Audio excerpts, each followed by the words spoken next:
नमस्ते, सलाम, सत श्री अकाल, राम राम। और आप सभी को रतन राजपूत डर के मारे अभी सही राजपूत हो गई है, तो मैं कहना चाह रही हूँ डरा हुआ प्रणाम। सच में डर लग रहा है कि जिस टॉपिक पे मैं बात करूँगी कहीं मुझे दो चार मुँह से ना पड़ जाए, क्योंकि बात ही कुछ ऐसी है यार। मैं बात करने जा रही हूँ अभी शादी पर। हुआ यूँ कि मैं कल मार्केट निकली थी और बहुत ज़रूरी काम था, तो मैंने बहुत लिस्ट बनाया, बहुत प्रिकॉशन सावधानी के साथ मार्केट में निकली। पर जो मार्केट जाकर मैंने नज़ारा देखा वो भगवान ऐसा था कि मैं क्या बताऊँ। मैं डर गई। मुझे लगा ये मार्केट में गदर क्यों मचा हुआ है। ऐसा लगा कि पूरी दुनिया सड़क पर है। फिर मुझे लगा नहीं, सबके ज़रूरी काम होंगे, जैसे मैं निकली हूँ वैसे ही सब निकले हैं। पर जैसे जैसे मैं अपना काम फिनिश करती जा रही थी, मैं नज़ारा देख रही थी, और नज़ारा ये था कि सड़क पर लोग स्ट्रीट फूड खा रहे थे। भैया अभी चाट पकौड़े, लिट्टी चोखा, ये सारी चीज़ें घर पर बनाने का है, बाहर खाने का नहीं है। और छोटे छोटे बच्चों को लेकर वो खा रहे थे स्ट्रीट फूड। मतलब कहाँ से इतनी हिम्मत आ गई उनमें, मुझे पता नहीं। और फिर कुछ देर के बाद मेरी नज़र कपड़ों की दुकान पर और ज्वेलरी की दुकान पर गई, जहां मुझे लगा था कि लोग नहीं होंगे या धंधा मंदा होगा, लेकिन मुझे देखकर लगा कि सबसे ज़्यादा वहां पर भीड़ थी। और मुझे बाद में पता चला कि बस लगन का टाइम है और बहुत सारी शादियां सबके सर पर हैं।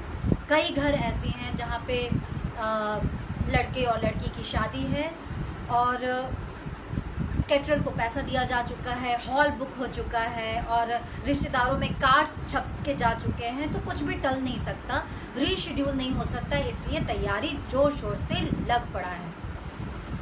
मुझे ऐसा लगा कि लोगों को ये गलतफहमी हो गई है कि लॉकडाउन ख़त्म किया गया है उनकी शादी के लिए। ये जो अनलॉक फेज़ 1 आया है भाई, वो ज़रूरतमंदों के लिए आया है।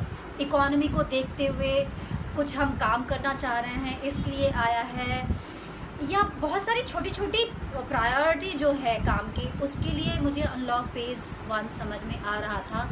पर मुझे ये नहीं पता था कि लोगों को ये भी लग सकता है कि पेंडिंग काम जैसे कि शादी, इसको भी इसी में निपटा डालो। तो मैं इसको स्ट्रेट नहीं बोलूँगी, वरना ऐसा लगेगा कि मैं कुछ सीधा सीधा ये कह रही हूँ कि शादी मत करो भाइयों या बहनों। मैं कह रही हूँ शादी करो, लेकिन क्या हम लोग रीशेड्यूल नहीं कर सकते?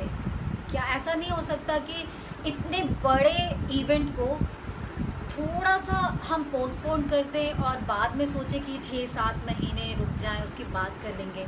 ऐसा करने से बड़ा मज़ा आएगा। मतलब बड़ा इवेंट और बड़ा मज़ा, ये कॉम्बिनेशन होना चाहिए।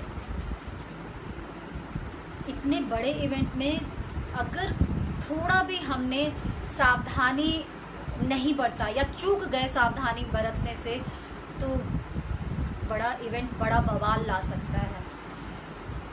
शादी ब्याह ऐसे ऐसे जो फंक्शंस हैं, ये मौज मस्ती वाला फंक्शन है। इसमें थोड़ी इंसान सोचता है कि भैया किससे टकराए किससे नहीं टकराए। ये तो हंसी ठिठोली, शादी में तो सोशल गैदरिंग होती है, सोशल डिस्टेंसिंग कहाँ हो पाता है।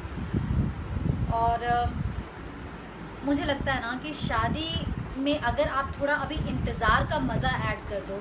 सबको देखो ना, जिनका अरेंज मैरिज है वो तो अभी ठीक से शायद जान भी नहीं पाए होंगे एक दूसरे को, या फिर इतना डेट नहीं किया होगा। तो मुझे लगता है ये मौका है, फ़ायदा उठा लो। लड़के लड़कियों को स्पेशली बोलना चाह रही हो कि फ़ोन पे करो ना थोड़ा जान पहचान, थोड़ा क्या पसंद है क्या नहीं पसंद है। एक प्रॉब्लम वैसे है, जो मॉम डैड हैं जिनके ऊपर खर्चे का पहाड़ है, उनके लिए मैं जानती हूँ कि बहुत टफ होगा डिसीजन लेना। इसलिए उनको मैं रिक्वेस्ट करूँगी कि आपने जितना भी तैयारी किया है और जहाँ जहाँ आपने एडवांस दिया है, उनसे दूसरे तरीके से बात कीजिए ना, उनको समझाइए परिस्थिति के बारे में। अभी मैं उनसे भी रिक्वेस्ट करना चाहूँगी, जो कैटरर्स हैं जिनका बिजनेस है, उनसे कहना चाहूँगी कि ये बहुत ही क्रूशियल टाइम है। इस टाइम पे अपना बिजनेस का लॉस या मुनाफा ना देखते हुए हम सबका फ़ायदा देखना चाहिए, सिर्फ अपना फ़ायदा नहीं, देश का फ़ायदा, दूसरों का फ़ायदा। और आप सोचो ना, अगर ऐसे इवेंट्स हुए और आपके असावधानी की वजह से अगर कुछ भी खराब न्यूज़ आता है या कोई घटना घटती है, तो क्या आपको दुख नहीं होगा? बिजनेस सेकेंडरी है, फर्स्ट तो हम एक दूसरे के बारे में इस टाइम पे ना सोचे तो मुझे लगता है कि इंसानियत हमारे भीतर से कहीं चली जाएगी। और हर इंसान अभी बचते बचाते एक दूसरे का ख्याल रखते हुए ही यहाँ तक पहुँचा है और हम लोग सेफ सिक्योर ये सारी बातें कर रहे हैं एक दूसरे से।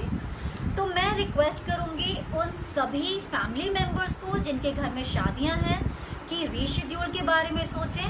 और मैं उन सारे बिजनेसमैन को या जिनका भी इस तरह का ऑर्डर आया हुआ है बैंक्वेट हॉल का या कैटरिंग का या शादी में जिन लोग जो भी उसमें शामिल होते हैं, वैसे सभी बिजनेसमैन को मैं कहूँगी कि आप पहल करें, आप ये अवेयरनेस फैलाएं, आप लड़के के माँ बाप या लड़की के माँ बाप से बात करें कि थोड़ा मतलब नेक्स्ट डेट कर लेते हैं, वैसे भी अभी हॉल खाली रहना है, अभी अगले 6-7 महीने की बात कर लेंगे। और आपके एफर्ट की वजह से जो माँ बाप के ऊपर चिंता है, जो एक लड़की की शादी का घबराहट है, वो थोड़ा हल्का हो जाएगा। तो चलिए ना, मिलकर ये सारे प्रॉब्लम को सॉल्व करते हैं और इस लगन को थोड़ा इंतज़ार करवाते हैं, इंतज़ार का मज़ा लेते हैं। अगले साल क्या पता लगन के लिए एक भी हॉल, एक भी दिन खाली ना हो, क्या पता आपका घंटे घंटे में बुकिंग हो, क्योंकि इस साल शादी नहीं होगी तो अगले साल होगी और फिर तो बिजनेस होना ही है। हम बचेंगे तो बिजनेस भी बचेगा, हम खुश रहेंगे तो खुशहाली के बहुत सारे मौके भी आएंगे, शादी भी होगा, रिसेप्शन भी होगा, बच्चे भी होंगे, पार्टी भी होगा। तो बस आपसे यही रिक्वेस्ट करना चाहूँगी कि थोड़ा सा इंतज़ार बहुत सारी खुशियाँ जीवन में ला सकता है, तो क्यों ना करें थोड़ा सा इंतज़ार।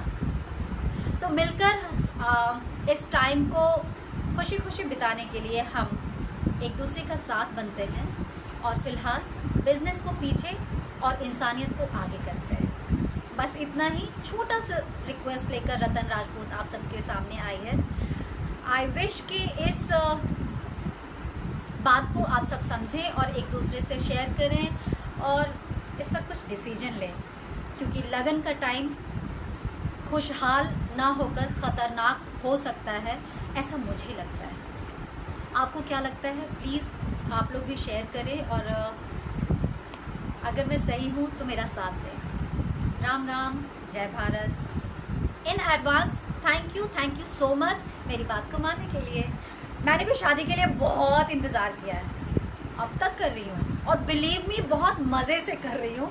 तो जिनकी भी शादी थोड़ी थोड़ी टलने वाली है, आप लोग प्लीज़ मायूस ना हो, वक्त का पूरा भरपूर मज़ा उठाइए और फ़ोन पर अपने शादी को डेटिंग में बदलिए और एंजॉय कीजिए। फिर हमारे साथ कमेंट सेक्शन में शेयर कीजिए कि आप लोगों को कैसा लग रहा है।